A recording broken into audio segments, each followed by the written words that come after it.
আল্লাহর এক বান্দা ছিল নামাজে সেজদায়। তখন আল্লাহ রাব্বুল আলামিন তাকে ডাক দিয়ে বলে, বান্দা তুই যতই নামাজ পড়, যতই সেজদা কর, তোর জায়গা জাহান্নাম। এই কথা শুনে বান্দাটি বলল, আলহামদুলিল্লাহ।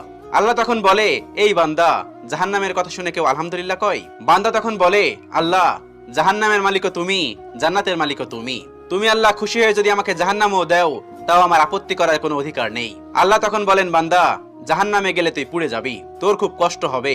বান্দা তখন বলতেছে, আল্লাহ, কষ্ট শুধু আমার হবে না, তোমারও হবে। আল্লাহ তখন বলতেছে, বান্দা, তুই পুড়বি জাহান্নামের আগুনে, আমার কষ্ট হবে কেন?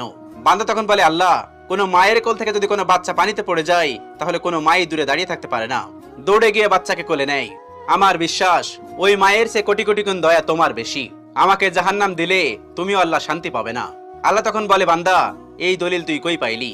বান্দা তখন বলে, আল্লাহ, আমাদের জাতির পিতা ইব্রাহিম আলাইহিস সালাম তোমার প্রেম মুখে নিয়ে যখন নমরুদের আগুনে পড়ে গেল, তার আগেই তুমি বলে দিলে